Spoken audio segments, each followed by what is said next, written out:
you kind of know how it ends. Jason tasked all of us and all departments of the best way to possibly convince the audience, how could this possibly go on? How could they get there? That's true with the editing, that's true with the music, it's true with the sound in terms of bringing to life just the odds that we're all against everybody. This sort of voyeuristic experience that they wanted to create in this film, to us, we know that they're not going to make it. To them as characters, they don't know that they're going to make it. Guiding the film as if you're there that night, any misstep can have consequences. If you're rooting yourself into the fundamentals of the film, it feels alive like it should have that night.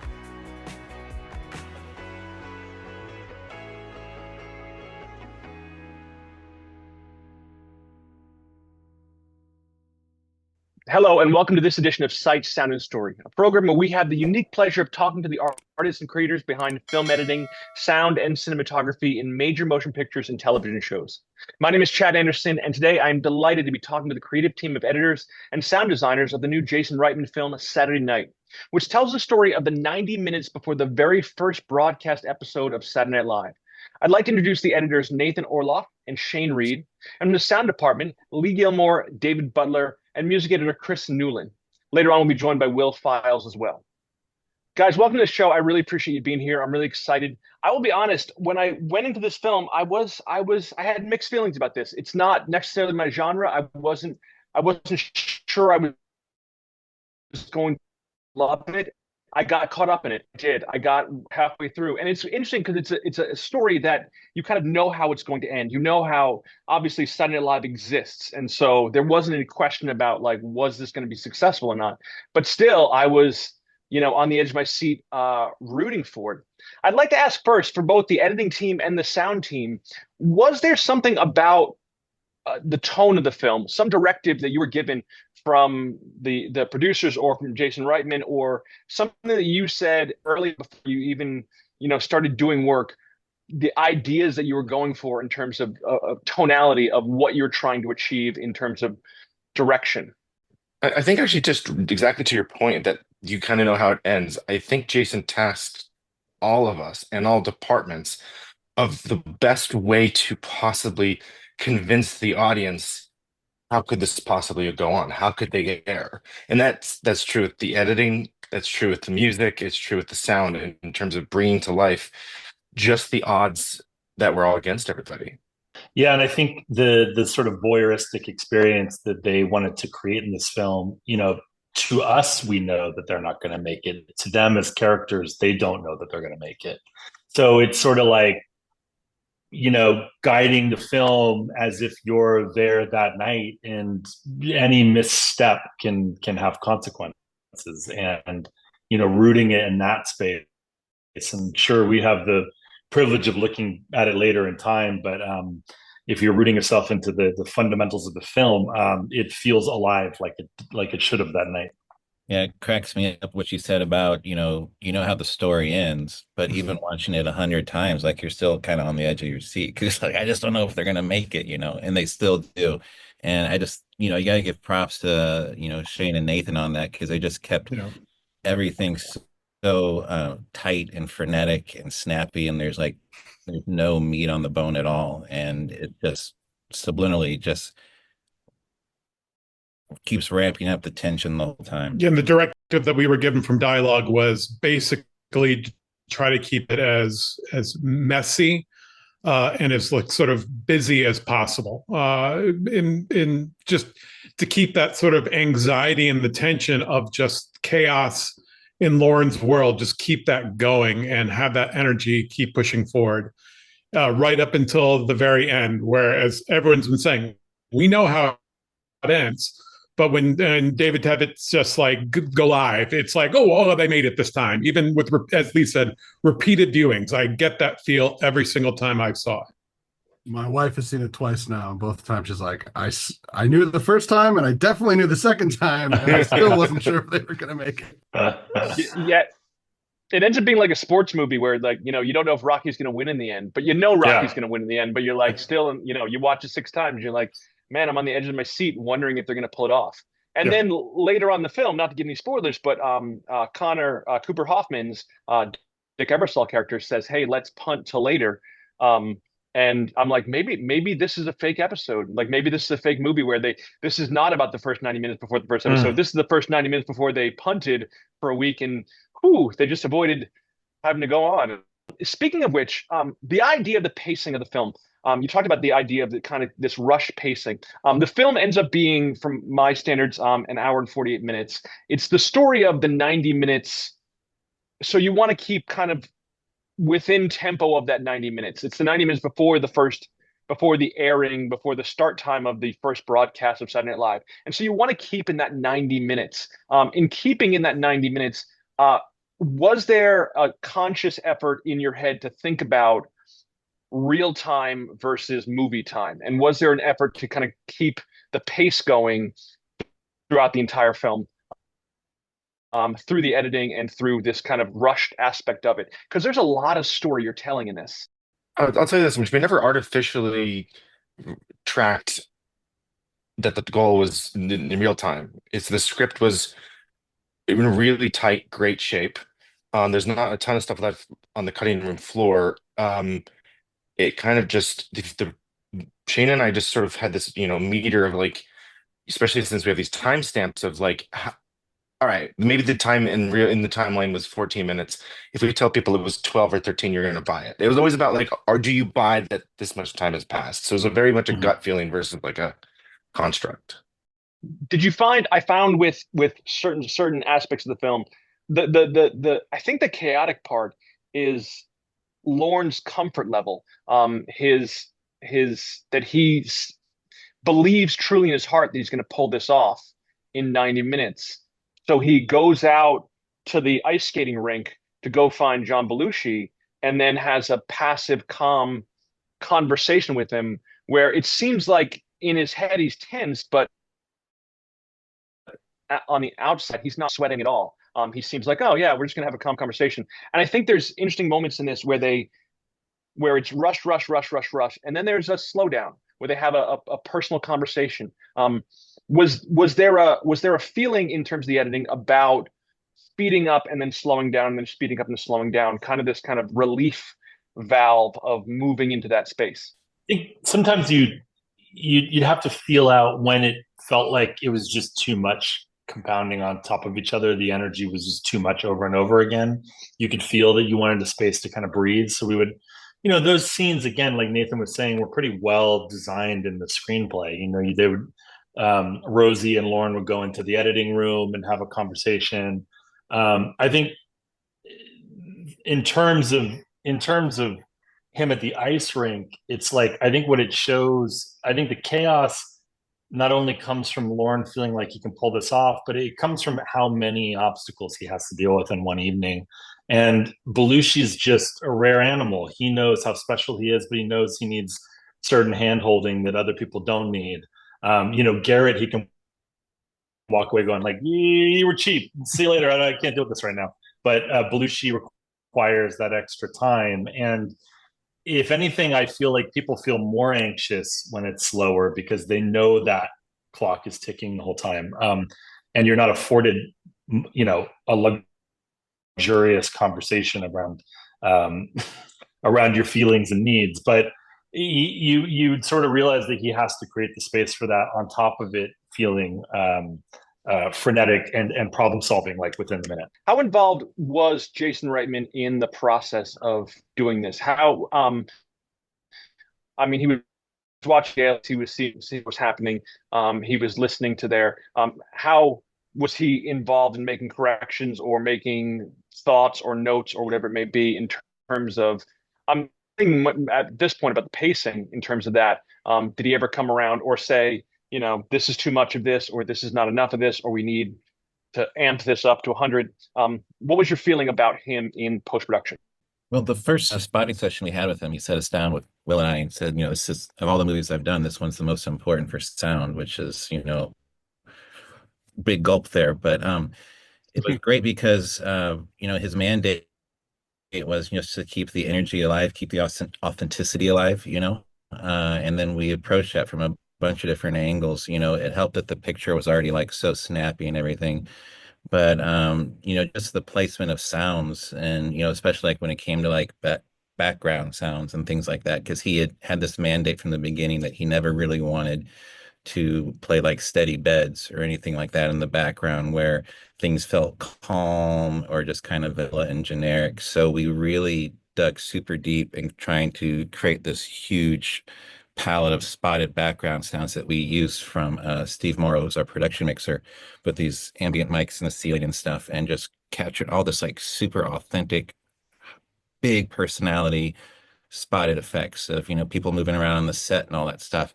And that would have been like impossible to create on your own. It would have taken months and months and months, but it was just a gold mine of all these little personality nuggets that we just would like pepper in through different holes and stuff just to always keep the energy going. Like the energy is just like popping off the screen for 90 minutes, and a lot of the picture editing, but it's also just the sound like never stops and never gives you a beat until you, like Shane said, you have these like really beautiful moments like at the ice rink. But at the same time, like my neurotic side is like, dude, you gotta go. Like, come on. Yeah. So it was fun. I mean, Jason was very involved when, like, during the assembly. I was in Atlanta and Shane was cutting from LA, and he was watching assemblies, and we'd be able to sort of even add some pickup shots about the end of the shoot. It's one of the great things about the fact that it all takes place on one night, is no one's costume really changes. There's no lighting. Eric had lit the whole set, so we'd be like, well, we need a shot of Lauren maybe freaking out these bricks, or we need a shot of this clock, we need this. And so we were able to put together, with Jason, like a wish list of things that we, wanted. And that, but it also includes like the music, the fact that we recorded live music on set, like he was involved, which then turned into Chris pulling off something that I didn't know was possible, with creating a construction of like music that we could edit to in the director's cut period. In terms of sound, you talk about this idea of all these different sounds, the on-stage mics or the on-set mics, as well as sounds added in later. I always wrestle if I'm ever doing sound work like this in terms of overall, when is it too much sound? And you seem like, for this film, it was kind of a cacophony of sound.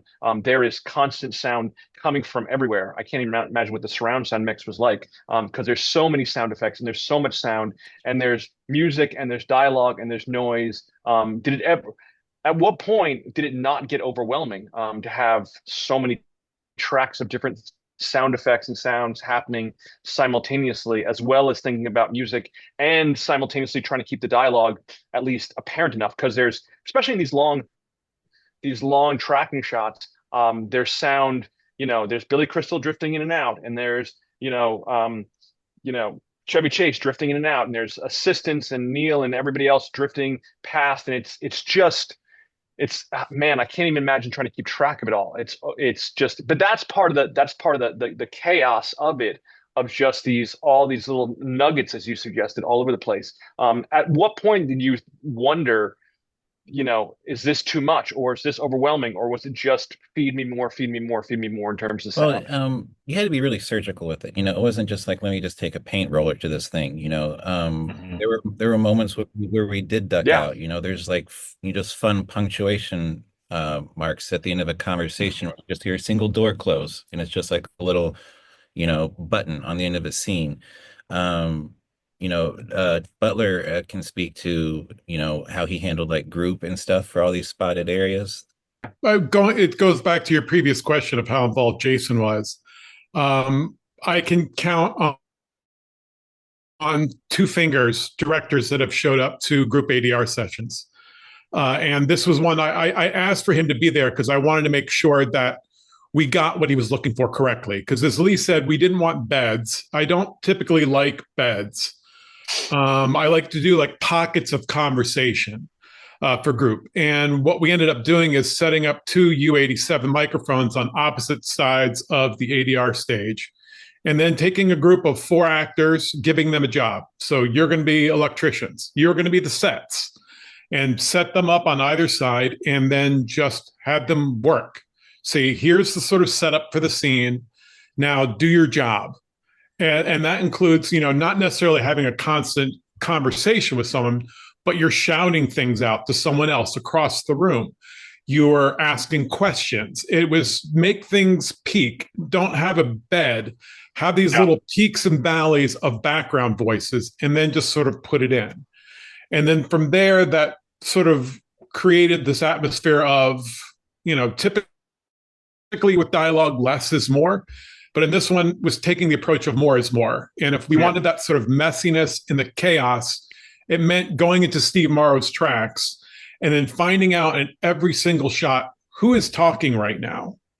Because the direction Jason gave all the actors was, you're wearing a microphone, no matter where you are, talk. Be in character and act. Sometimes they might not necessarily be acting if they're on camera and they're having like real conversations as people, but have those voices everywhere. So allowed us to keep adding background conversations of the characters into the mix, down to the point where it was all principals almost forming loop group as well, where their voices are constantly going into the background. And a couple, the one spot that I always like is in the beginning of the movie when Jim Henson and Garrett Morris are talking. And in the background, Nate and Shane had put in bits and pieces of Stu, the lighting director, and Lauren and Dick sort of arguing in the background. But it was just, when we saw them on screen and they put some voices in there, and it was like, I'm going to take that and build off of that. And found even more of them arguing and sort of raising their voices with each other and putting that in off screen. Once in a while, the way Tom Ozanich, the dialogue music mixer, puts it in there is that you will hear, especially Stu's voice is very sort of sharp and nasally. And even Lauren's voice, you'll constantly hear them in the background if you start paying attention and not just listening to what you see on screen, but listening everywhere else. And that was the whole approach of just like, let's put all these voices in the scenes where everyone's in, like the writer's room. Let's keep adding voices so you feel that constant anxiety of, we have to make this. And is this going to get done? I think it's a conscious... Oh, go ahead. No, one of my favorite jokes is a background piece of dialogue in that section where you can hear Cooper Hoffman go, Neil, not the keys, right? Yeah, and it's just like it's something that's it's not paid attention to. The first time you watch it, you're never going to hear it. But it's something there's a payoff with the keys earlier, and he's like, Neil, not right now with the keys. There's a lot of there's a lot of little Easter egg lines sort of tucked in. Go ahead, Jim. Sorry. No, you're good. I think it's what David's saying too is like, Jason has to be conscious of the story that's happening beyond just the frame, right? He's got to be conscious of the room, what's happening in that room. I think we're all tasked with that as well. So, you're sort of, Nathan and I would do the best we could to sort of build the scenes and put the scenes where we wanted to have the microphones that might be floating in or out. But it's then, David's job and his job and everybody to to pay attention to what's happening beyond the scene. And then came the tricky part, which is probably the hardest for all of us, was the balance of the cacophony of sound and music. Yeah. And that took a lot of finesse and a lot of passes, because Jason really wanted to feel this. He wanted the audience to feel like they didn't need to hear everything. There was a sort of conscious choice in the filmmaking to say, that's important, that's not important. There were certain times where we wanted the music to overtake the dialogue or the dialogue to overtake the music. And, those were trial and errors, because sometimes they were really successful and sometimes they were not successful, and we'd have to modify based on that. So it was surgical and adding, but then in the end, almost like smoothing it to this point where everything could work in one. Mm-hmm. And that is very, very hard to do. Yeah, it's almost like, you add, then you take away, then you add a little more, then you take away, then you add some more, and you kind of keep going until you season it just right. And to David's point, like, major kudos to Tom Ozanich, our dub mixer, and Will, our sound effects mixer. But a lot of heavy lifting with those guys trying to get through all those tracks. I remember watching you guys like fight, like be like, all right, maybe if we put this thing in this frequency and this pitch, it'll poke through, and this speaker, and it's just like all these spinning plates. It's like, it was incredible. And then every room's a different room, so you'd be like, this sounds great here. You go to another room, like, I didn't hear anything anyone said the whole movie. And then you go to another room. I was gonna say, David did such a great job with all that group stuff, because I always Mhm. like equate the movie. It almost feels like a choose your own adventure book because you've got so much Yeah. stuff going Mhm. on. And I kind of, oh, I want to be led that way, and I want to be led that way Mhm. during that one or shot because there's so many different stories going on, and you're just constantly, Yeah. going back and forth. And what's great is none of that group stuff is none of it's throwaway. It's they're having real conversation, they're having That's great. stories, and there's just not, mouthing something with, not speaking. And again, like all the props in the world to Tom and Will, because they really like take the viewer's hand and like lead them through that hallway. This is what Mhm. you pay attention to. This is what you need to pay attention to. So through all this cacophony of chaos, it does have a real singular focus because of what a great job the mixers did. Yeah. It's everything that Jason had spoken to top Yeah. down in the film is that in order to achieve the chaos, it takes a lot of precision and a lot of careful work and logic and craftsmanship to make it seem like it's messy.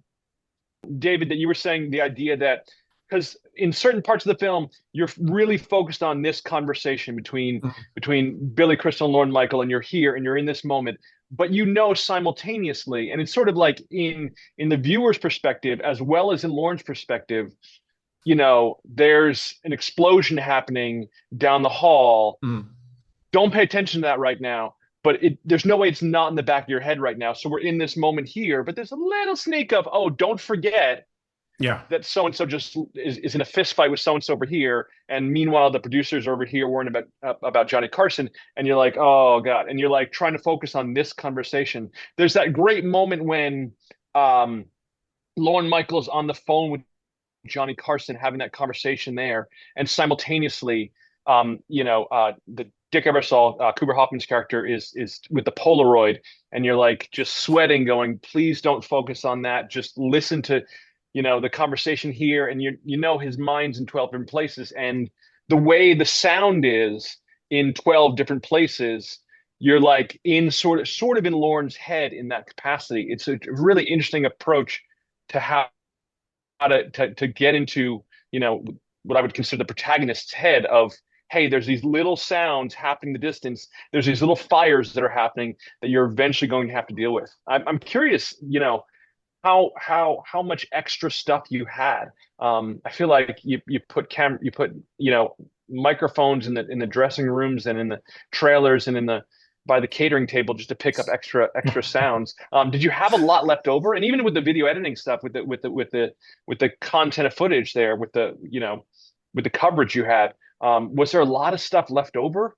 As far as like dialogue, I mean, if you see them on camera, like you're referencing the Carson phone call, that everyone that you see on screen in that wide shot, which my memory, I think Chevy, Gilda, Jane Curtin is in it. There's the shop steward and the two stagehands. They're all wearing microphones, and it was like, because we're getting like an actual clap from one of them when they come out in the costumes, and it was just like, put everything in there. And really, if you see them on screen, you hear them, they're in there somewhere. They might be buried under other things, but it's there.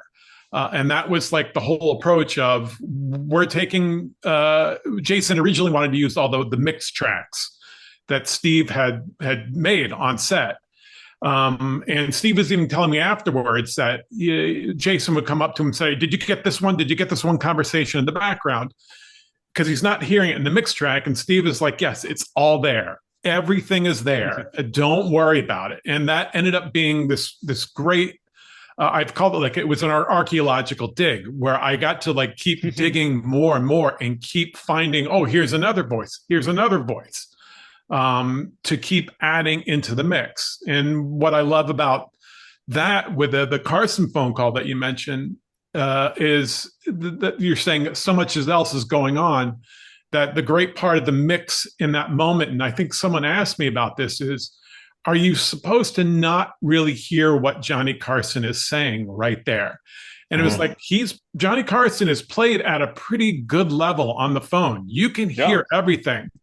But in that moment, what's so great is that we put in just enough of Dick talking that's the thing you're really sort of leaning into and trying to hear. It's like the Rosemary's Baby shot, where you're trying to like look on the other side of the door. Yeah. You're sort of leaning in, you're trying to hear what Dick is saying, like Lauren is trying to hear. And none of this could be achieved without Steve Morrow just going through and getting a microphone on everybody in the room, if you were in the shot or not, because the camera might pan over and catch you.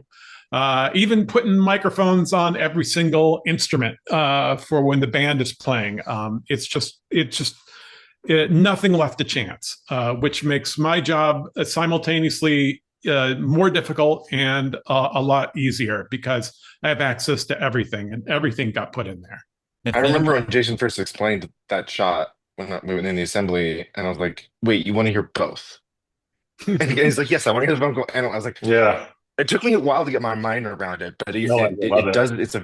David described it perfectly. You hear Johnny Carson, but you want to hear what's happening on stage, and even the level, I think, would probably be, I'd guess, 75%, on the phone call, and 25. But you wished it was the other, and it puts We you. all in love more- it. It does put you in Lauren's brain, and it's funny because I've had people talk to me about that scene, and they go, it really bothered me that I couldn't hear more of what Carson was saying. And I have other people who have gone, I was like, Carson, get out of the way. I want to see what's happening on the stage.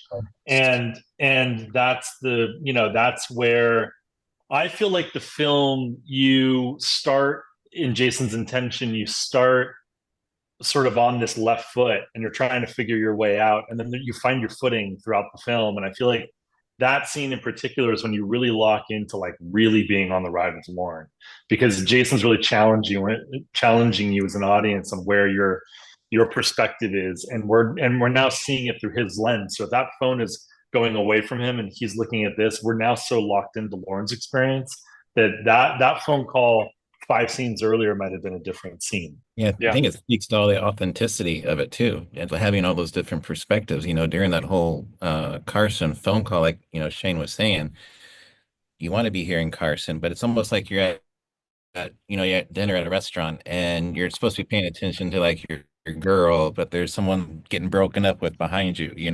So Yeah. you're doing 2 conversations at once. It's really effective in that scene. Well, Leah, I mean, I think you mentioned the idea of the choose your own adventure thing. I think that you go into this with this idea of like, oh, Carson's really important, and this is a really important phone call, and Lauren is really interested in this phone call, and then halfway into the phone call, I was on camp, Carson, get out of the way. I don't care anymore. I want to see what's going on there because there's a fire happening right now, and this phone call is just an old man just talking to you for too long. And yeah, it just change. You choose what you care about at this moment right now. Yeah, I do want to introduce Will Files, who's joined us here in the mix room. Here, welcome to the show, Will. There, Lee, you were going to say something. I'm sorry. I was just saying that the Carson phone call just feels very authentic, in the fact that you're having to filter out what you listen to. It just feels like you're very much in a real world, because we've been in all kinds of situations where like at a restaurant or whatever, you just got so many things going on, and you have to like just everything washes out, and you got to focus in on one thing. So, like you said, the Carson thing's important, but all you care about is just like, oh, Dick, just shut up, Yeah, it's like watching a slow car crash too, and you're just and you're watching something else that's happening on the side, and you're just like, oh no. And the smart thing about the script wise there is that this is really just a plan for something later on. And so you're supposed to just absorb Carson, something, he's a dick, whatever. It's not even if it's just, that's by design, and probably to me like good screenwriting. Yeah.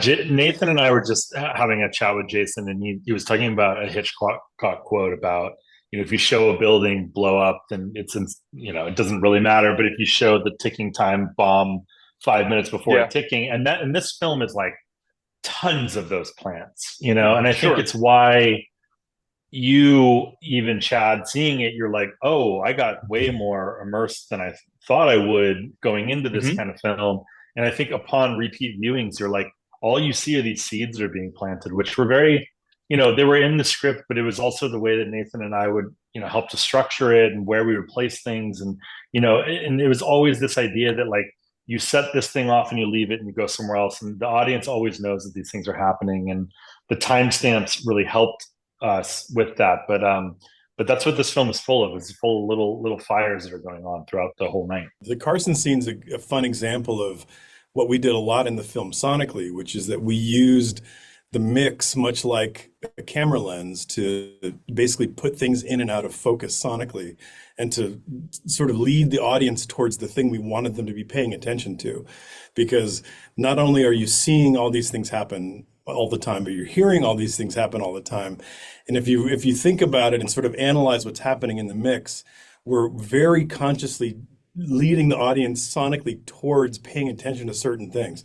And sometimes that's actually using the sound to help you look at the right thing. You know, and it's a lot of that's the way literally Jason and Gil wrote the film, Jason shot the film, Nate and Shane cut the film. So, you know, the whole be there, but it is just a fun reminder of what, you know, how much mixing and photography actually have in common in that sense. You know, sound design and sound editing is kind of like production design, and mixing is kind of like cinematography. You know, you have all these elements, and then you're deciding by using the mix as a tool how the audience is going to experience those. I felt like the sound came in like there's all these characters drifting in, and it comes in these waves. I felt like the Pro Tools session was just like doing this the entire time, where like a piece would come in and then go out, and another piece would go up. I think that's an interesting segue that I want to bring in this first clip that we're going to watch about the early on the long walkthrough, which is kind of an introduction to the whole cast and the whole idea, but it really sets the tone for what's going to happen. So if we can take a look at that first clip, that'd be great. Yes. In 88 minutes. Oh my god. Have you tested the quality of the sound system? No, I haven't. Because the speakers look left over from Arturo Toscanini. I mean, that's not really my job. Well, did you order more lights? This your car. How do you do that? He's a fucking magician, no Hey, nuts. Neil. You gotta be right by my side, man. Locked to my hip. Remember, when you're here, you're not my cousin. You're my executive assistant. You're important. Really? Like in the credits? Well, no, but They're you and I looking for you will in know. the control room. Okay. Also, Belushi hasn't signed his contract Right. yet. Oh, and the llama's right. Oh, great. Thanks, Barbara. Neil, memo. We need to re-educate the NBC pages on the show. You should have heard the guy outside. Saturday night, it's all kind of entertainment. It's abstract and fun, avant-garde. Yeah, we'll call it. There's also a comedy.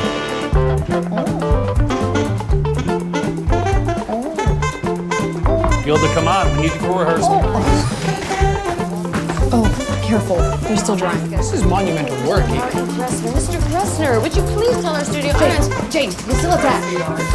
It's just how you became a victim of shark bite. You are so fluffy. Hey, come on, Eddie. You caught my Nazi Dr. Doolittle? He has ways of making the animals talk. I'll check with the runner. Check again. Packages addressed to Al Franken and Tom Davis. I don't know what to How tell do you you, lose fellas. 28 gallons of blood? 85 minutes till showtime! Come on, guys. These transitions need to be crisp. Then like there's a hooker holding the sandwich waiting till he stays right. Are we any closer on lighting here? Okay, Gilda, what are you up to? Burning sage, removing demons. Ooh, Garrett, don't do voodoo. Andy, this is Billy Crystal, Valerie Bromfield. They're both in the show. They're both very nice. Please stay with us. Okay? Andy is a certifiable comedic genius. He's redefining the form. I mean, we are in the presence of greatness. Where is the bathroom? Neil, can you show Andy to the washroom? Yeah. There you are, Lauren. I can't authorize the purchase of an antique Jim has a question about something. Hey, let's... He's out of control. Okay, I understand. This isn't a budget, it's a ransom note. Someone asked for last Friday's Johnny Carson. Where the fuck you been, Charlie? I've been busy. I'll be back in a little bit, okay? Okie dokes. So as it stands, we have 4 host monologues, 2 stand-ups, 2 musical guests, each with 2 performances, a solo piece by Andy Kaufman, 5 parody commercials, Weekend Update, a film by Albert Brooks, Jim Henson's Muppet thing, not to mention 7 sketches. Something for everybody. Yeah, it's a lot of show. It won't fit. We don't know that. I know that. The dress rehearsal was 3 hours. Audrey thinks we're tight. Audrey thinks it's time to make some tough decisions, actually. Lauren, just cut some things. No, we will. Still in the but- show? Jesus Christ. Sorry, tripped over my penis. Still in the show, Jeff. Oh, I know. Hey, you remember Jackie, my girlfriend? Fiance. It looks expensive. She is. It is. I never know when you're kidding. Hey, Jeff, can you show a little goodwill to your co-star? Who? Belushi? Mm-hmm. God. What the fuck's the matter now? I think it's just a new dynamic, and there are a lot of expectations. I'll tell you what the issue is. We're not doing a radio hour anymore, and he's built like an Albanian cheeseburger. Chevy can't help if people are responding to his face. I mean, I could, but I won't. Right, well, no one's asking you to deny your own magnetism, Chevy. Maybe there's other roles for John to play, like a hobo or a troll. Or a fire hydrant. Or a Volkswagen. Or a hemorrhoid. You're looking sharp, Patches. What? You have to cut something. Yeah. Neil? Oh, yeah. Get me a key to the store. In fact, I want keys to all the doors. In the building? If you can.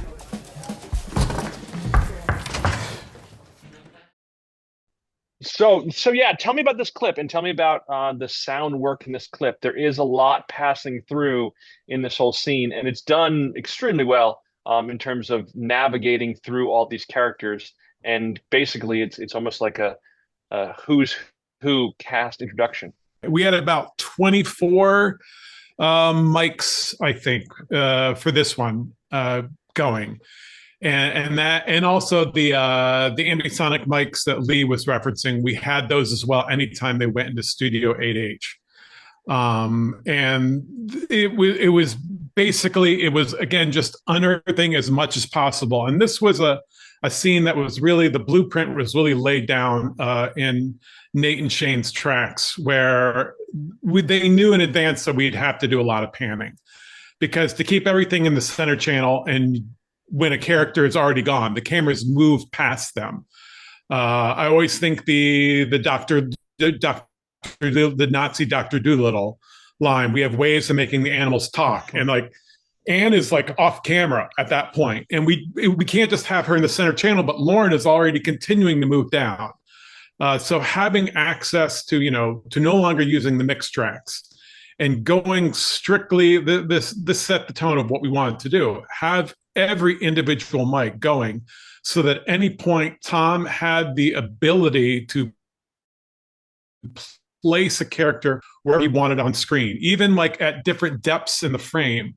Where I think about that hallway on the 8th floor is that we might have a conversation going on in the front, but there's also people talking in the background. And it's like working on an animated film where you have multiple voices going at the same time. And the mixer has to sort of place it not only in the sort of like the left and right axis, but also like the depth of field. It's going back to what Will was saying about cinematography, is that there's a depth of field in audio as well. And sonically, we have to place people a little bit farther back, but not, we want to hear them. We can see Dick in the background, but we still want to hear him every once in a while, even if we're not making out every single word. The funny thing about that was because there was so many mics open, and the way Jason directed these scenes is he had the actors all stay in character the whole time. And so there's all these little things happening that sometimes Jason didn't even know about. Like, we would solo a microphone, and he goes, "That's what they're saying back there." And it was really funny because, these guys are all, guys and gals are amazing actors, and they're all, just, living their lives as these characters basically. And it was a wonderful thing to be able to, have access to every single actor having a microphone. And our Steve Morrow, our production sound mixer, did such an incredible job just getting that recorded at all, but recording it well. Kind of a miracle. Give us so much flexibility in post. To piggyback off of something that Will was saying earlier, it's almost like when you're watching like a VR film, and then you start to look over and you see like birds, and you go, I don't even know how I got here. Like, how did I look over to the right and see? Because everything is working to get you to look that way. Nathan would get stuck on a little cough that someone would do that was off camera on the left. There would be the sound of spray paint would make your eye go right to the spray paint when you would have missed it otherwise. There's all these little, it's amazing what sound can do for the eye. And as an editor, we're always thinking about where our eye's going. And, so often, like, a director might ask you why you didn't use this take, or why you didn't use it. Sometimes it's just because, like, that's not what I'm looking at. This is the thing this is what our job is from an objective point of view in terms of our eyes and our focal point. But the way that these guys sonically, to attune the sort of viewing experience to single out one tiny little cue, which is the key to that scene or the key to the transition to the next scene, is much more intricate than you think. It all feels very natural, but it's many little pieces that they did. And what's great, I'll say about the Wonder shot, what you're mentioning of like the sort of the hearing things that when no one's no one's on screen yet or no longer on screen, is that during that Wonder shot is great because I'm thinking of like when what clued me in was the spray paint can, and that was picked up I think off Lorraine's mic. Is that so many of the characters you go to the isolated mics. I'm thinking like Gilda sitting in the dressing room, and you can hear the actors, getting closer, the people who are talking. And the moment that she hears that they're approaching, and that means the camera's nearby, Ella is already in character at that point and starting to act before the camera even shows her, which then allowed us to then really keep her energy, keep her presence going before we see her on screen and then well past she's off screen. Because I even think of like Dick and Lauren. It's like the camera's already in her dressing room and we're still hearing bits and pieces of Dick and Lauren still talking, because even though they're off camera, their conversation is still going somewhere in that universe.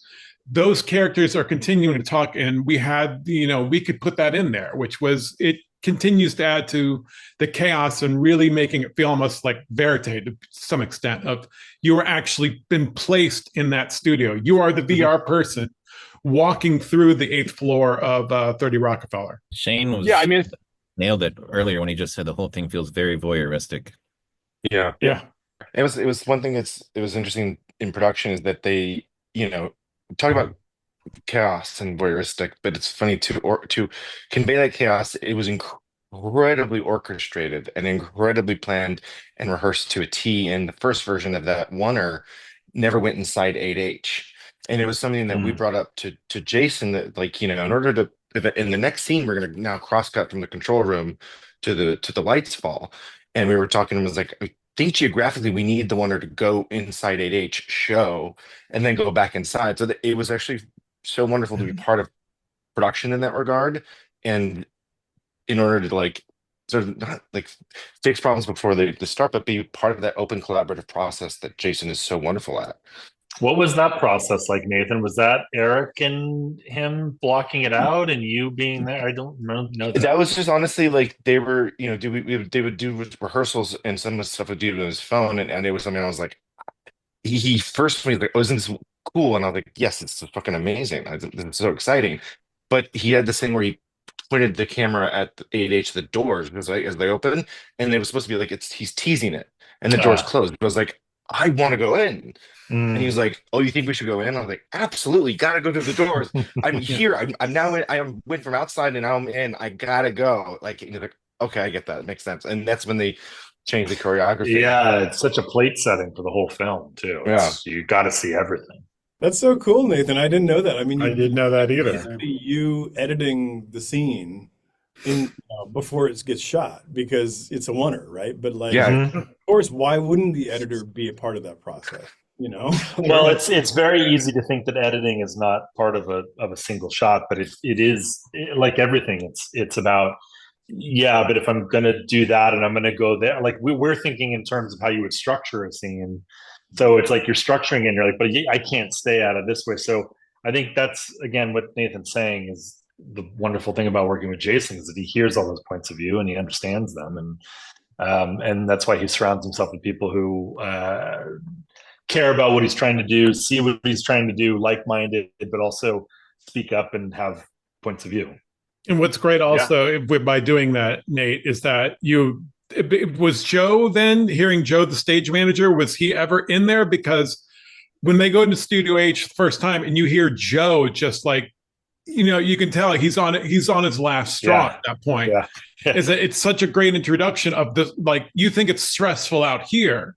Like, be on the stage and you just have to hear it, because all you see is Leo real quick, and then you go over and you see Frank Oz walk by, and then you see Garrett, but Joe's voice going in there and just like, yelling how many minutes till air time is, to me, that's what because the sound guy, it's like, that's what's great, because that's where that stress is. You hear it in his voice, and then him yelling out how much time is left. Yeah, I don't think that was there in the original version, and neither was Garrett nor the brick guy. Oh my god, his name escapes me. Leo. Yeah, Leo. And so it was a thing. I was like, we should just add as many people as possible. Like Dan Aykroyd gets a great intro later, and so does Blue Sheep, but just we needed to see as many people as possible. So that included, even if you don't truly track Leo, you at least see there's a face, and later on I recognize that face a little bit. It's not like this new character comes out of nowhere at the top of your yeah. Well, I do want to ask about that. In terms of that, you're telling an ensemble cast story, and so covering the ensemble, I want to know about everybody, and I want to have I wanted this to be a 7-hour movie. I wanted this to be a 7-hour movie so we can get into the unspoken relationship between Lorraine and Dan Aykroyd. I want to get further into that because there's some weird looks there that's not really fleshed out. There's some other things. I want to watch the entire episode while it's airing, because now they've set up this whole episode, and I know the movie's going to end and they're not going to show the entire episode of Saturday Night Live and let us watch it again. But how challenging was it to kind of pull away from different stories that wanted to get further into, or was that just in the script of just, hey, we're just veering left, we're letting you have a sample of this minor story, because there's so many different, because of the ensemble, there's so many different stories happening simultaneously. I think for me, it's refreshing to have something that leaves you wanting more. Personally, I think there's a lot of media right now that is, certain shows that are up to 10 hours of content for something that they could be 90 minutes. And sometimes just too much of it is like, and I think too much of this might have felt that way. I think it's nice to leave it that it's nice to leave you wanting more, but it's also the spirit of the film is to capture, the feeling of what it feels like when you have just a finite amount of time to get your shit together to put a show on. And sometimes those looks are just like, they're exasperated by tension. They may not exist the next day, but they existed in that moment. And that's what I think is fun about the way you dance around it, is you can just get enough of a sense of the chemistry between everybody and where everybody's kind of at. But, you let the rest kind of be up to the imagination. What did the rest of that night look like? What did the rest of the season look like? And what were their relationships before? It's nice to come in and just be dropped into an experience and then leave it. I mean, Jason's mission statement was that basically, to me, this is not a biopic, and you're supposed to get these samplings of character arcs that, to me, every character's film does have an arc, and sometimes they're incredibly simple, and they're just these small things that, again, like, leave you wanting more. But it's like, it's just these things you kind of grasp onto. If anything, in editorial, we were looking for things to add more to support versus take away. And that's those sometimes moments of close up, and sometimes we linger as Lorraine is hearing, Dan flirt with, someone else, stuff like that. Those were the stuff in the editorial that we were like, I think we need to support this more, and we would dig and find those close-ups. There's not that we were stripping tons of things out. No, there really isn't a lot on the cutting room floor. But also I think even in an episode of Saturday Night Live, you're seeing an arc happen for people. You're seeing some people triumph on an evening, and you're seeing some people fall apart. And you want to know, and how many times do you watch the end of the show and you see everyone on the stage saying goodbye, and you could feel the tension, or you could feel the friendship, or and you want to be a part of that, but you're not allowed. And that's what's so sort of mystifying about Saturday Night Live, but also why the film feels sort of akin to it in spirit. I do want to talk about music a little bit. In terms of music, Chris, there's this idea, and there's some places where there's a definitive music underneath that's a assembled, produced song that's happening there. Sometimes it's just random instruments banging around. That's not really a completed musical number. It's not like a pop hit or anything else like there, or not even like a jazz music. It's just like musicians tuning up, it sounds like, or just setting up their equipment randomly. And I think it speaks to the nature of the show, in that the show is the movie is about a show in preparation, and so it sounds like there's a beat, there's a rhythm, there's a beat, and sometimes a melody, but the melody is like a random crash and a a floor tom being dropped on the floor or something like that. It sounds like a random mix of there. How did that come about? Yeah, I mean, it was a really unique experience from start to finish on this one, and kind of to what Nathan alluded to earlier. We were lucky enough to have all these amazing tracks that John Batiste, our composer, and also Billy Preston in the film, he recorded all these things on set. Like they'd shoot all day. Nathan's assembling scenes or just showing him dailies, and then he would go with Jason and they'd talk about some things. And at the end of the day, they'd spend a couple hours and just record material. And a lot of this is John's amazing, brilliant mind, knowing what's in here and explaining it orally to all the the musicians there that he had. And it's all in this room that really isn't necessarily meant to be recorded. It's a film set, and we had Stephen Morrow and Noah Hubble recording all of this and trying to capture all these little bits of magic. But because of that, it is a little rough around the edges. It's not perfect, and I think that really helps our story and our picture, because if it was polished and everything was exactly perfect, it would sterilize it a bit, And so we had that great score. John also recorded some stuff starting or right at the start of production, and so we had I think there's over 5 hours of material from that day that he recorded. And it was like his band warming up that day, waiting for him to get. He was coming on from tour at Canada, and he was stuck at the border trying to get into New York for this recording session. And some of the musicians were there, and some on the bus, and so they were just running Pro Tools and recording everything these guys were doing. And you think, we're never going to use that, but we'd have these 13, 15-minute long sections of pre-record stuff. And between all of that material and what Stephen Morrow and Noah Hubble recorded on set, to David's point, anytime the musicians were just in the background, all their instruments were mic'd up, or there was mics near them. We just had so much material we could pull from and create, and there's a couple spots that are super unassuming, but I think you're kind of alluding to, when Billy and Garrett are talking to each other, the band's all around, and we're, again, going back to the voyeur thing, we're in the room with them. And anybody who's been in a room with musicians know they're always fiddling with their instruments, or they're tuning up, hanging off drum, and all of that. So between the production tracks and going into I used a lot of the pre-record stuff from the New York session to go in and just find little flourishes of guitar, or the bass player just kind of noodling around, or the drummer tuning Even up. the floor, the 17th floor was just John playing around on the piano. We just put that stuff in.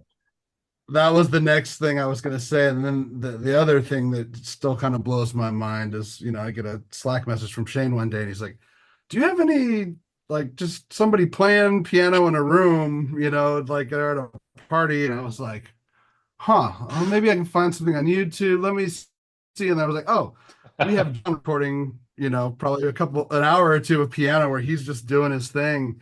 And it's one of the greatest living piano players on the planet, just riffing. And I was able to send Shane a bunch of clips and say, here you go, try this stuff and see what happens. And all of a sudden he sent me back this writer's room scene that we weren't sure if we wanted to maybe put source music in there and have a song playing, or multiple songs, but nothing really sustained. It felt weird. I think Jason talked about having score in there, and that was distracting, as it's such a busy scene and there's so much to do and shape.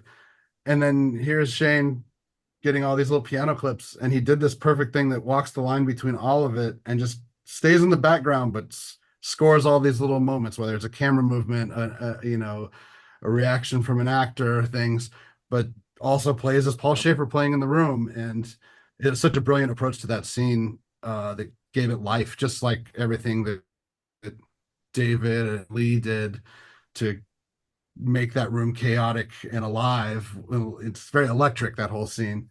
And I think the piano stuff in there just It works. feels so well. real. It feels like Paul Schaefer, like it was intended that Paul Schaefer would just be playing at the piano the entire time. It doesn't feel like it was added after the fact.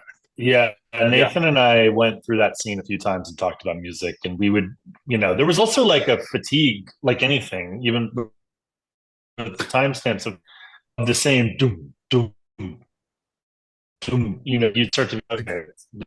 Everything needed a little bit different of an energy, and so we would find, like, just as we got there, maybe the pace of the film isn't slowing down, but the tone is shifting a little bit, and it was hard. You just wanted that floor to feel like a place you wanted it to be, versus everywhere else in the film where everything else is falling apart.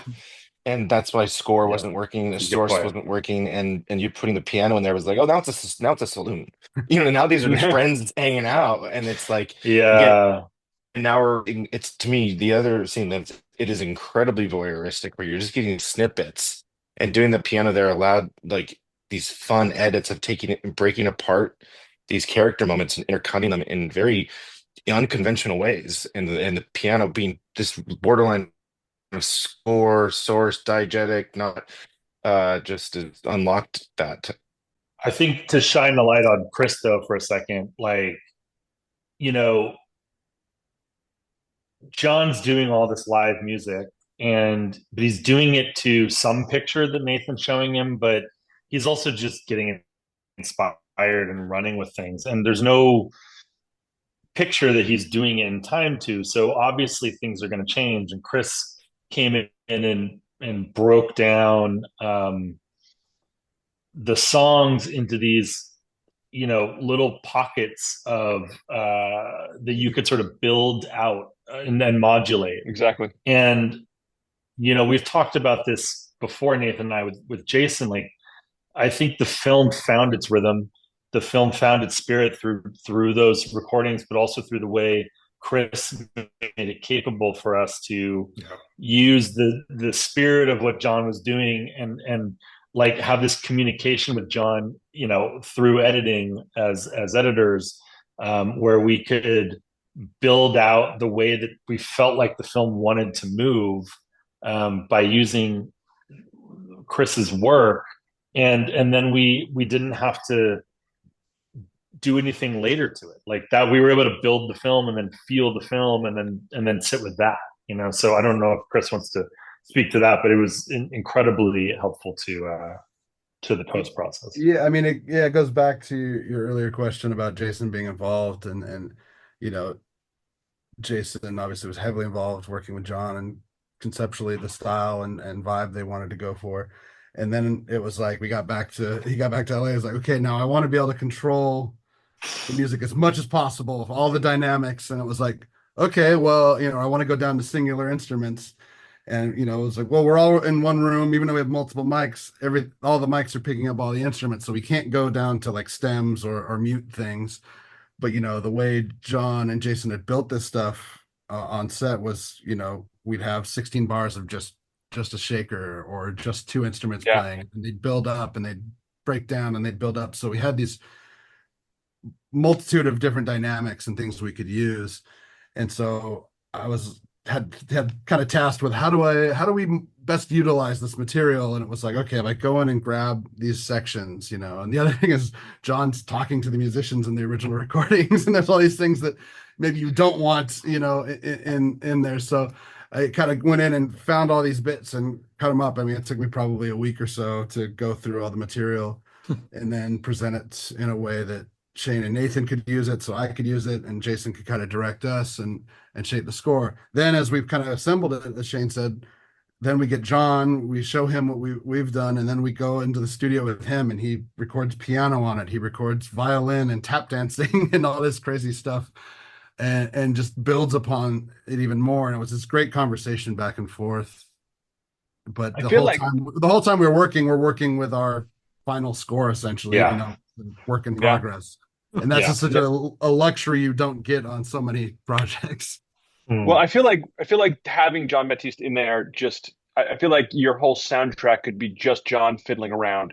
Just put him in a room and let him fiddle with however many instruments he can play, and congratulations, you have an award-winning soundtrack automatically. Like I would listen to that randomly, him just goofing off, playing a riff or something and doing that amazingly. I do want to ask, I want to show another clip first. I want to show this clip of Neil gets tasked, poor Neil gets tasked with searching for John Belushi in just randomly asking where John Belushi is as though he's going to find him. And this is another long Warner tracking shot following through the halls of the Saturday Night Live studio. How'd the call go? Tremendous. Thank you for asking. Oh, great. Belushi walked. What? He quit? No. Well, technically, he would need a fucking job to quit, but yes, he walked. We need to find him. I'll take the 8th floor. You take the 9th. Okay. Oh, okay. Hey, have you seen John Belushi? There's a reason they call it master You seen control. John Belushi? You want to hand the airways over to that maniac? You seen Belushi? I'm not an animal wrangler. Belushi? Belushi? Belushi? Belushi. Belushi? Belushi? Hey, have you guys seen John Belushi? John? That's something pretty cool. Hey guys, sorry to bother you. Have you seen John Belushi anywhere? Oh, yeah, sure. He was hanging out with us yesterday, right, Howard? No, sorry, I meant in the last few minutes. Could you... Oh, no. Well, you seem stressed. You okay, buddy? Yeah. You need a hit? Oh, no. That's fine. That's okay. Oh, I think it'd help. That makes sense. There we go. Oh, look at him. Atta boy. Good luck on your quest, amigo. Have you seen John Belushi? Have you guys seen John? Neil, who do you think I am? Human Bumblebee. No, man, I am talking about what is my identity on the show? Don't ask me that right now. I can't answer that. Oh. Oh. How are you doing? Thank you.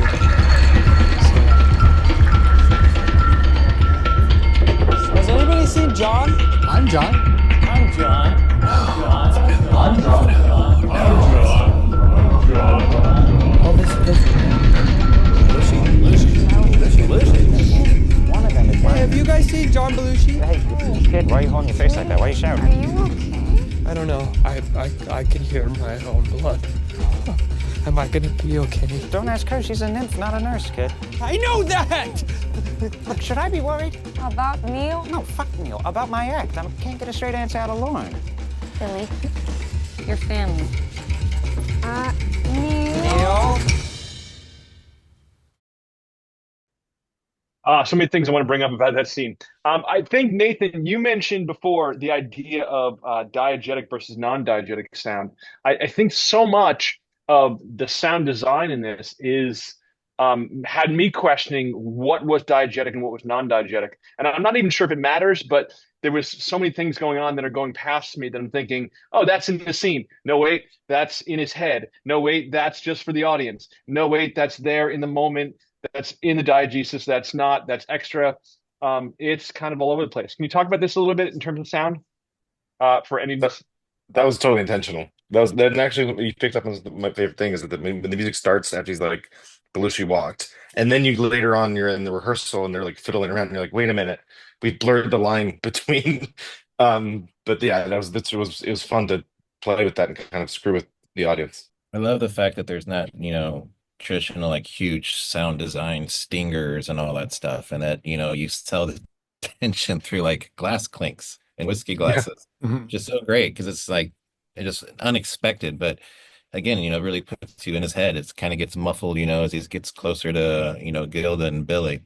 And that was all Shane's like he came up with the idea of going inside his head and getting in the world going muffled, and it was so much fun to sort of like give everyone on the team like just sort of that round like go just like run with and to see like and it was like I think everyone came up with like different stuff between the Will doing the big boom of the lights falling and Shane, I think you were also like let's put like I'm John, and we're all just like spinning it around, and yeah, it was a we lot were of fun. layering like Belushi more, Adding that in, yep, and adding the line for Neil to him, please hold this when he hands it to the page. That I was obsessed with You Jason. were. I was like, I need You him to fought for say that, something. Nate. I don't know why. I don't know why, because I just wanted everybody to track what happened to the glass for some reason, and it was like a quiet moment. So I was like, he really should just say, "Please hold this," and then it was a joke that cracked me up that I was like, I always like the advocating fact for. that Nathan's going to go off and do a short about the story of the glass as a spinoff. Yeah. I like the fact that Garrett's line "slowed down" is like the worst. Like it wasn't the best piece of software to slow it down, and if you're like isolated, it's like like you can actually hear the artifacts in it. Oh yeah, totally. But for some reason, it's like I really like that. The fact that it was supposed to be so much in his head. Yes, the audio could actually be breaking down to hear this. And I'm never going to try to improve that with better software. Let's just keep the crappy version in there. Always is that sort of more like, you know, not perfect version of a film in terms of the way that everything interacts, is like, it doesn't matter if certain things are technical perfectly or what, you know, it's about what are we feeling, and if we're laughing at that moment, great, leave it alone.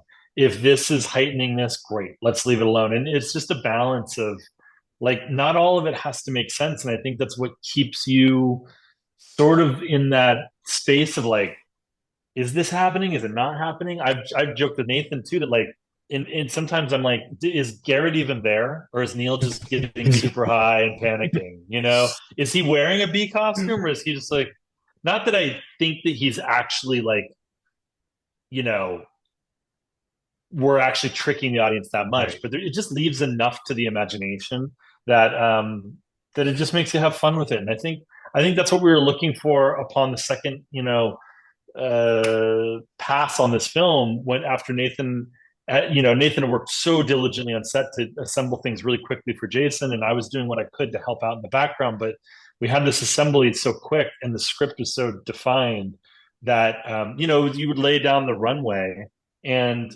then it was, the second one was like, well, how do we have more fun, and how do we get more inside of these people's experience? And sound was a really great way to do it on that. And I remember that feeling like we could just have a lot of fun here and play with a lot of unique little unexpected turns. And again, keep the audience guessing what's going to happen next and what's going to happen next. The music, I was going to say, the music in there is fantastic, especially in the theater. It's one of those scenes where Jason gave the direction at some point in the mix, especially for the music. It's like, really use the room, like use it everywhere.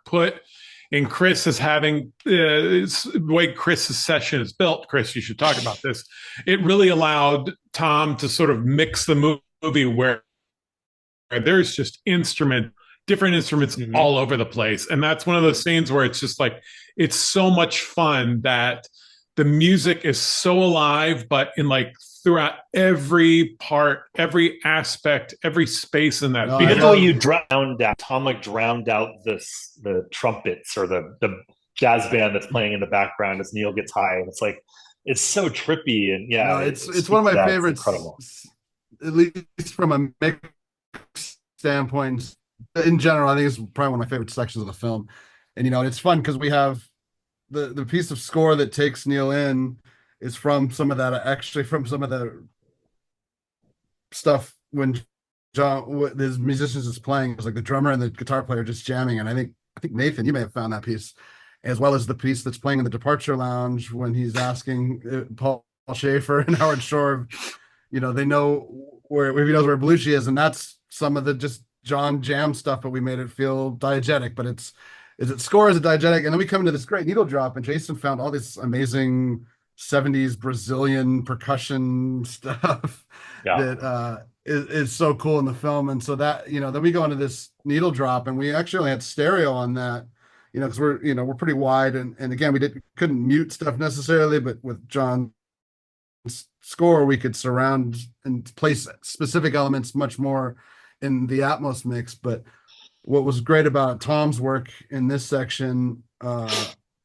is we had a stereo track, and I'd already done a bunch of processing to it. You know, we added a little bass, added some reverb, and did some weird treatments to it. And then Tom went even further with it, and then he would split it out and parallel process things where he just had like those those hi-hats. He like put a rotary speaker plug in on it, and he's panning it behind you, and we're filtering it in and out, and it just works so well with the sound is like the light booms and the work that Lee and Will did there. And I love when it kind of blurs the line between what's sound design, what's music, and this scene does it so well, in my opinion, especially, and it contributes to the story. I want to say, David, to your point about that, an anecdote. I was at a conference and I had, I guess one of Walter Murch's assistants on Apocalypse Now was talking about the infamous or the famous helicopter blade scene, and he said the sound effect of that wasn't actual helicopter blades. It was a synthesizer playing helicopter blades, and they chose that instead of actual helicopter blades because it sounded artificial. And they wanted it to sound as artificial as possible so that the audience didn't know if it was in his head or if it was actual blades. Because the blades sounded too real, it would take you out of it could just be in his head. And so I felt like your comment before about what's happening in his head versus what's real, and those artifacting in the questionable processing of some of those sounds. You wanted some of that artifacting to was Neil just going crazy as an idea. So there is a kind of there's a comparison in that, and like Chris, what Chris said is so perfect. All of these things are not just tricks; they are also continuing the story along. They're making Neil's experience actually a more relatable experience than just seeing Andrew act as if he's stoned. It's like you're kind of getting inside of that panic that you feel when you have had a little too much. Yeah, I think the worst, where my heart dropped is where Neil's like, "Oh, that makes sense." Like they're like, "Oh, you know what? You're having trouble. You seem stressed out. You've got the show on in a half hour. You should get stoned." And he's like, "Yeah, you've never done this before. You should get stoned." Oh, that makes sense. And I'm like, "Oh God, please, that doesn't make sense." I love that. Even more to that, I love the hesitation he takes before talking to them.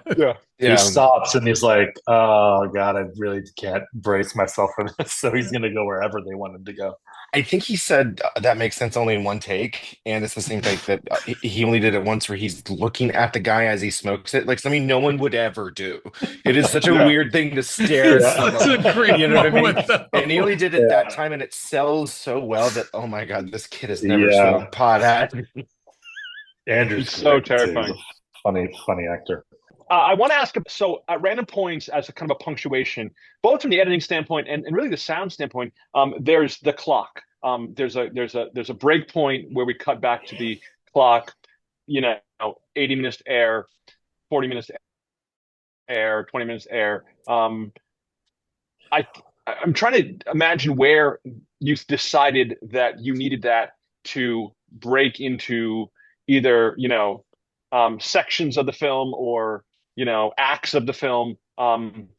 Did you know, it seemed like it hit at a good point where I'm like, we've watched all this chaos unfold, and now we're in the point of, wait, how far along are we? How much longer do we have till the show starts? And was there a moment you're like debating where that should happen? Absolutely. So the clocks were never in the script, and after we got back from Atlanta, Shane, Jason, and I watched the film, and the thing that came to us watching the film that doesn't come across in the script was the numbness that can come, that even like Shane mentioned about the music driving, if you keep the same tone going, you get numb to it.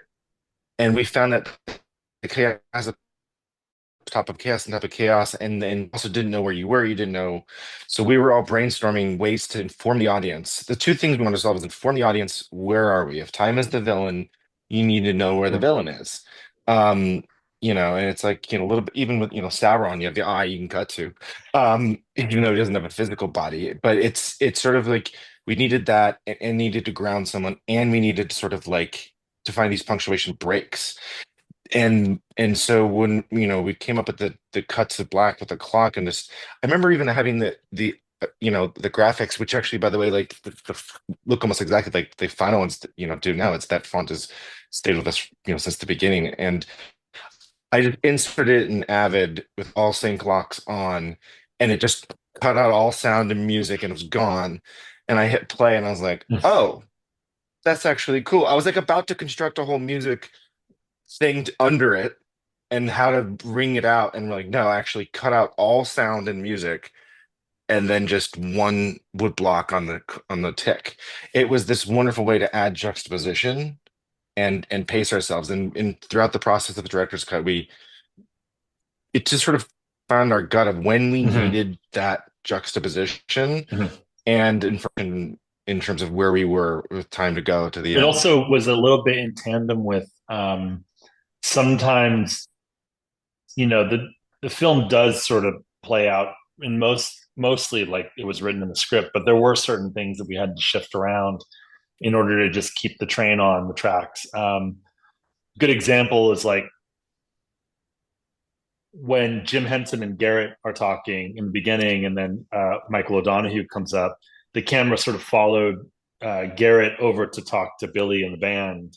And then you came back to the fight that was happening where the lighting conductor quits. And you could just feel like this needs to crescendo. We need to feel this needs to come to an end, and it actually feels slower if that happens. So the clocks worked in so many ways, but they also helped Nathan and I to maybe restructure something and sort of restart a chapter that you could then build as a simmering pot over time. I love the clocks in this thing because the whole movie is such a roller coaster that it almost acts as like chapter breaks and gives you a second to catch your breath. Yeah. But also are doing like 10 other things at once in the course of like 2 seconds, because they can be a great exclamation point to, like Shane was saying, crescendo, where it makes the previous scene even funnier because it ends on the clock, you know, or you can have a moment to catch your breath, but as soon as you do, you see the number change. You're like, oh, all right. Exactly what I was going to say. It's like you start to take the breath and then you go off. Yeah. I think my favorite one is 10 and 12. And there was one test screening we were in. I heard someone go, because it was the second clock, and the first one was 10:01. And that one is actually real time, real one from the first clock. It is 12 and a half minutes or something like that. It's very real. And the person I heard was like, oh my God, it's only been 12 minutes. And that's exactly the way you want to feel is like, it's both funny and scary. Yeah. There's a few, the audience screening the screening I saw with an audience, what I loved is that on a few occasions when that clock comes in, there's like a small bit of laughter in the audience, and a lot of it is just for the absurdity of like how little has happened, you know, as far as getting to air and also how many more minutes until they make it to air, and like there's no way, it's too chaotic, and it becomes like a tension release in some of the scenes as well. It's just great. Well, I do like the idea that you said before, Nathan, that it was a wooden block. The sound effect was a wooden block.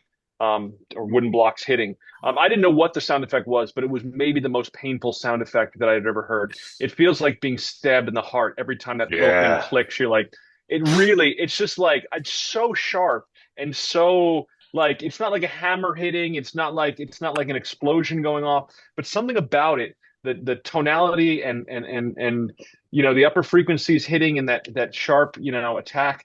It's just painful. But it does set up this kind of like, you know, we've jumped out of a plane without a parachute and we're falling to the ground, and the ground is still coming. So meanwhile, while we're dealing with the sound engineers and we're dealing with the lighting person and we're dealing with John Belushi having a breakdown, by the way, the ground is still beneath us and it's still impending. And so that clock kind of sets it up really, really well. And that's by the way, that's John Baptiste. It's not a sound effect. That was music. And so that was something like they're recording stuff on set, like Chris was talking about, and people are murmuring, and then he had hit the wood block, and everyone got really quiet. And then he walked around the stage, hitting the wood block, looking for the right reverb. And so then that's the stuff we used. And I looked at John, I looked at Jason, I was like, this is our Jaws theme. This is our Gilman theme. Yeah, it's the first thing I've ever worked on where I felt like that's what it feels like. It must have felt like when Spielberg first heard like duh, and you're like, oh my God. It's got amazing. You know, it's just got that. It's got character, and it's simple. it's amazing when you can say a lot with so little. And usually Yeah. you think of the villain theme, whether that's the clock or Tebet or any of these things, and you guys immediately gravitated towards it as like the ominous thing. And it's like normally you think low, right? Like da, da, or Yeah. Darth Vader coming in, and all these things. It's low instruments because it's the bad guy. And I love that it's just this thing. There was a point where like Nathan and Jason and I had a lot of conversations about we were going to shoot more. Jason was picking more clocks to ship in that we were going to shoot. We were going to get really macro on the clicks. And the thing about that woodblock is it's like that little time click, and it's sharp, and it's the painful reminder that we're all just slowly dying, and everything is just passing by, and that night it's like every tick matters for them, and so to make the villain not a low sound but representative of if you got really macro on that, and especially some of those old metal clocks, it's like it's an intense sound that happens in there. I was going to ask you about villains. It's interesting because I have on my list of questions, I have a list to ask about villains, because it's interesting because, and you already answered it really. I was thinking about the fact that the villains, if you were to characterize a character who is a villain, you could look at the Willem Dafoe character as, the embodiment of, this idea, or you could look at the executives in the room having cocktails as a villain. But really the villain is time. It is this impending start time that really is the villain, and I think the clock illustrates that really well. I do want to talk, because one of the most, I think, interesting ideas is that it is really Lorne's story. It is really, what's going on in Lorne's head. For most of the film, I feel like we're in Lorne's head and we're in Lorne's panic, following along here, and it's Lorne versus time in there. And so I do want to play this clip of that you do a couple of different occasions of Lorne in a moment with a character, with a circumstance, having a passive conversation. Simultaneously, there's all these other explosions happening behind him, and this is cut really well, and it's created really well. It's crafted really well. So I do want to take a look at this clip as our third clip. I wouldn't want to make these skits any worse than they actually are. It's a great thing no one will be watching. Enjoy your fucking little circle jerk. We already are. Oh, your mom's here?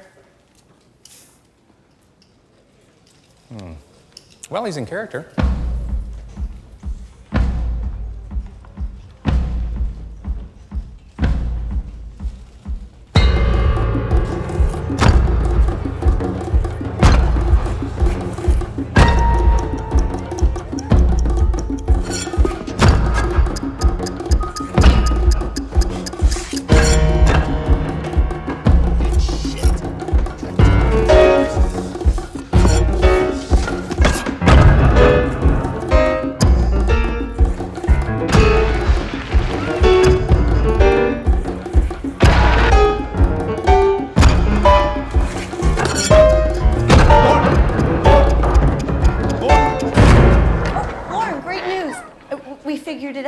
Ready?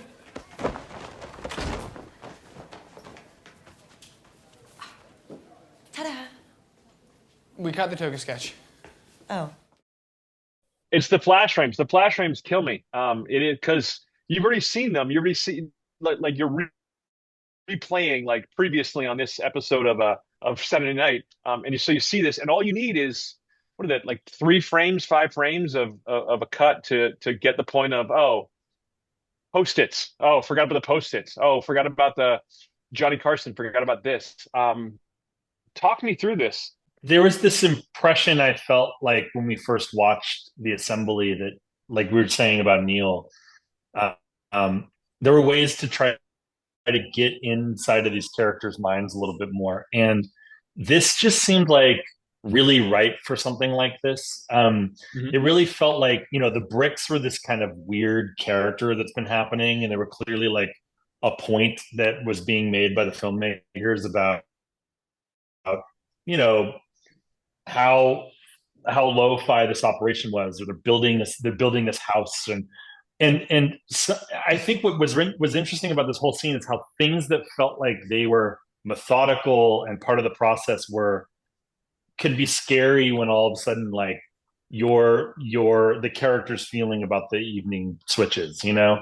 And in that moment when it's all falling apart for Lauren, you know, we know he's going to go into the incredible hallway scene with Ebersol. We know he's going to rip all the cards down at the board. So it's like, how do we get him there? And that was a pickup, actually. Like that a shot with Lauren at the end is something that is on, like I mentioned earlier with that pickup list. I was like, we needed to identify and get inside his head. So that shot where he comes and turns and looks at the bricks, because in order to earn him like doing this all with the cards, it was like we need to get inside his head. And Shane started these kind of jazz abstract edits and showed us one day, and it's I think they're absolutely incredible. Well, they're also like, you know, the cards change from something that feels sort of optimistic and like there's all this stuff in the night to they seem terrifying, and there's something that we haven't dealt with. And then, you know, in our construction of sound design and using the clocks like stab wounds, it felt like Psycho. Like they felt like little knife slits, and they were just really interesting punctuations to just insert a splice of something that felt like a horror to Lauren that he can't. I can indulge it for a second, but I got to keep moving on, or it's going to consume me. And that's the thing I think we discovered, you know, is that all the other characters in the film, like, are performers, and they want something, and they will go up and tell Lauren, "I want this," and Lauren's the one keeping a straight face. We found in the assembly that Lauren was the one with almost the person you had the least access to, even though you're with him the entire film. And so with these cuts, I think really helped unlock is these flashes of what he's thinking about, of what he's scared about, because he's trying to keep a straight face. When Tebbet's, he's terrified, but he's like trying to keep it together. And this was our solution, sort of like of how to get inside. And the music here is so cool. It's just so like when you break these clips up, you know, separately, it does remind you like how much is happening in all of this and how much it is a collaboration of everyone's efforts, you know. The way it's shot, Nathan being there to help see that and pick those pieces up. I remember Nathan when I was first putting it together, Nathan's like, I think he needs to see Tebbet before this sets in. And so that big hit musically on Tebbet just signals that like, oh no, people are watching me more than I think. There's like shooters on the rooftops, you know, and so, you know, it's really a collaboration of all of it. But I think, yeah, musically, it's pretty stunning what's happening in there with the piano and the way Chris, you know, went at that scene and had that same sort of sense of freedom and like wild nature about it. It's one of those things that has all the craft to it, but again, feels like it's effortless.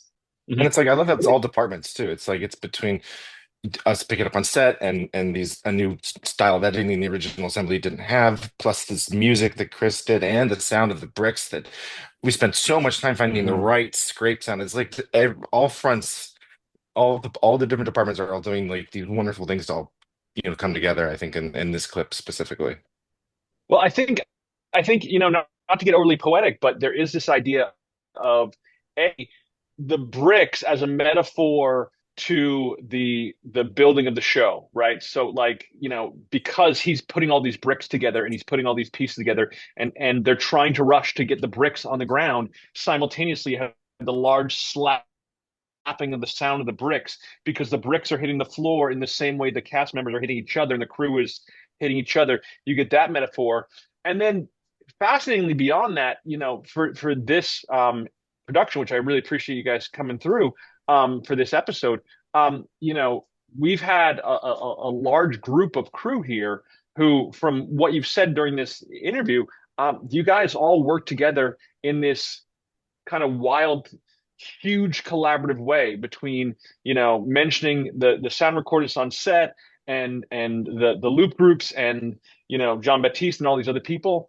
There's a lot going on here in terms of all of you as collaborators trying to make this film happen. It really captures kind of the essence of what happens in a television episode making show, and also in a film about a television making episode show. So there is this kind of, wholesome nature of, everyone coming together at the end to really make this work, which is what, production and post-production is really about. So it's kind of fascinating in that capacity. Yeah, I want to thank you guys so much. I was just gonna say we had our own kind of Go ahead. SNL behind the scenes, like where everyone got all these different departments scrambling. Are we going to make the deadline? Are we going to make the mix? And I loved what Shane said about effortless, because the movie it plays so tight, it plays so well, and it does feel effortless to watch. But that's not just running it through like some effortless plugin. Like there was a tremendous amount surgical, methodical attacks to get it to where it felt so like breezy, I guess, So I give props to the whole crew. Nate Shane just did an amazing job. Some of the best editing I've seen in my life. Chris blew it out of the park. David, amazing with all the dialogue. And then Tom and Will just was like a master class in mixing. So super proud of everybody. I couldn't do the dialogue without the help of dialogue editor extraordinaires Emma President and Helen Luttrell and Ashley Lambert, who was our Loop Group leader, and just helping me put it all together for the Loop Group. Fantastic. Guys, I want to thank you guys so much for taking your time out of your busy schedules to do this. Again, Nathan Orloff, Shane Reid from the editing department, and from sound, Will Files, Lee Gilmore, David Butler, and music editor Chris Newlin. Thank you so much. It's been fascinating. I'm going to watch this again. Thank you so much, Chad. Thank you. Yeah. That's all from me. That's all from me for sharing the story on this episode of Inside of Editing and Sound. Thank you.